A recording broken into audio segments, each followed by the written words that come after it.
Hey, this is Luke with Salt Strong. I just wanted to feature this lure for reef fishing, both nearshore and offshore reefs. This lure has proven to catch a ton of fish, both quantities and quality fish as well.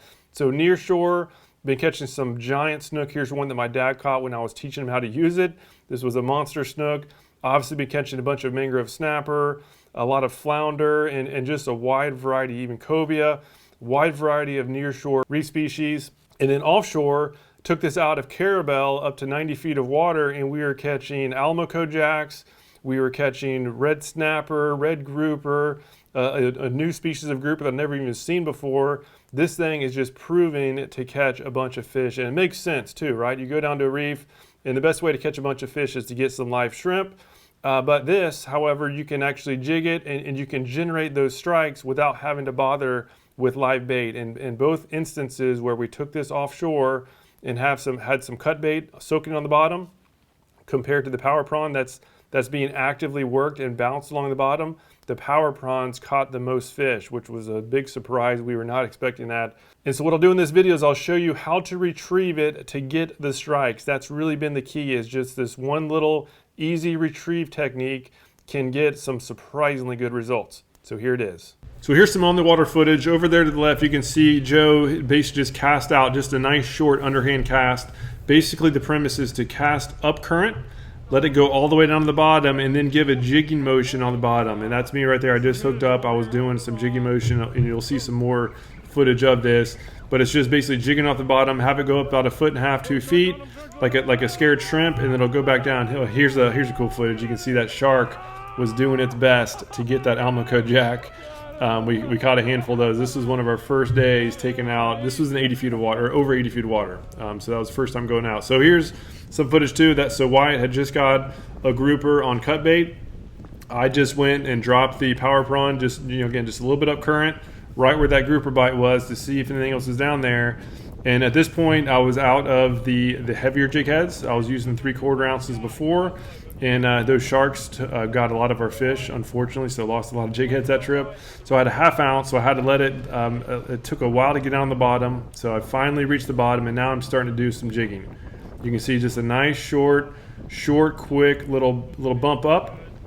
Let it fall back down, and those strikes will happen when it goes back down. So while you're dropping, make sure to feel for those thumps. There it is. So there's the strike, and then just pull them up just like normal bottom fishing. As far as tackle, I recommend, I would say 30-pound braid is what I've been using, 30-pound braid, and then 30-pound leader. And then if I'm getting broke off, I'll add a little 40, 50-pound little tippet at the end, a little 8-inch or so. So here's a red snapper. So again, a lot of different species eat shrimp. And so the cool thing about using these is you literally never know what's going to happen next. So this was the very next cast. I went out a little bit further, right? A cool thing about using artificial lures is you can cover more territory, and the same thing holds true with nearshore and offshore fishing. So I made a cast a little bit further out, let it fall all the way down the bottom, and then here in a second, once it gets down, I feel the bottom, the line stops going out, and at this point, I flip the bail. You can see here real soon, again, this is much longer than normal because I didn't have quite as much weight as I preferably would have. But yeah, so flip the bail. Now it's time to start jigging, and I'm basically just bumping it up, and then really not reeling any line in at all, because what's happening is I bump it up and the current is taken over to the side, and then it'll fall back down with the current, and you can basically just cover just different zones, different lines. And it's just, again, just a ton of fun. And there we are. So there's another hook up there. This was a more solid fish, so I'll let you hear the footage.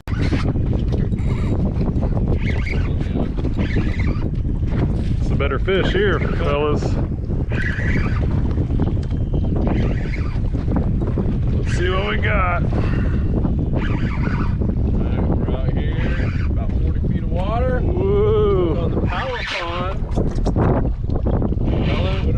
Nice. Red grouper, new species. Hey, up and in. On the Power Prawn. All right, and last but certainly not least is the rigging. This is crucial for all soft plastics, including the Power Prawns. And if you do get these, by the way, we will send you a video course that shows how to do this in detail. But what you want to make sure is done is when you're rigging is make sure it's going straight down the center, right? Straight down the center line. You don't want to see a turn. If it's turned off to the side, it's going to be helicoptering in the water, and that's not good. You don't want to be going down too far, right? You just need to basically look at it from all sides, and it needs to match the actual natural mold of the lure. It needs to be straight. And when you have this thing straight, this is an ultimate fish catching machine. I have been nothing but impressed with it. And so that's why I highly recommend just giving it a shot. So my favorite overall for the Reefs is the bigger one. This is the Power Prawn Original. The juniors still do work. You can see there, the juniors is 3.5 inches. The original is 4.3, so it's a good amount bigger. It just seems like the actual quantity and quality both seem to be a little bit better with the bigger one. So as far as jig heads, these Power Prawn jig heads are the way to go, right? These are very tacky materials. This is a very unique material, super strong. You can catch a ton of fish per bait, but the traditional type of jig heads that have the big keepers don't work, right? It's very tough to rig them. So you actually want to have the plain shank hook with the round ball jig head that seems to get the best action. And so up to an ounce we have. I usually go with 3/4 ounce. That's kind of the in between. Here's my pack here. I'm just down to 1. But this has been a great option, even the 1/2 ounce. So the 1/2 ounce does still work. You just have to, if you're going to be fishing deeper water with the 1/2 ounce, you just have to give it a lot more time to get down to the bottom. But that video footage you're looking at was most of which was 3/4, but some were 1/2. And again, we just had to really wait for that lure to get down. But anyhow, that's it for now. Just wanted to highlight this lure. For many years, I thought that going offshore, or even nearshore reefs, was a lost cause if you didn't have good live bait, or even natural bait for that matter. And this has proved me wrong. The last few trips I've made out on the reefs, this has literally been all I've used, and I've been having some really fun trips. So just wanted to make sure that you knew about these. So the Power Prawns, check them out on our website, fishstrong.com. And if you are a member, just like everything else on the shop, you can have some significant savings. And again, link down below for all this info. Thank you so much for watching. Any questions at all, leave a comment down below. And if you're new to Salt Strong, just know that we're the best fishing club for inshore saltwater anglers, especially if you're going after redfish, sea trout, snook, or flounder. There's nothing else like it. We actually guarantee you'll be catching more fish while saving both time and money. And we do that through our premium education, our exclusive insider community, and huge discounts on all the tackle you need. To learn more, go to saltstrong.com. Otherwise, hope to see you again soon.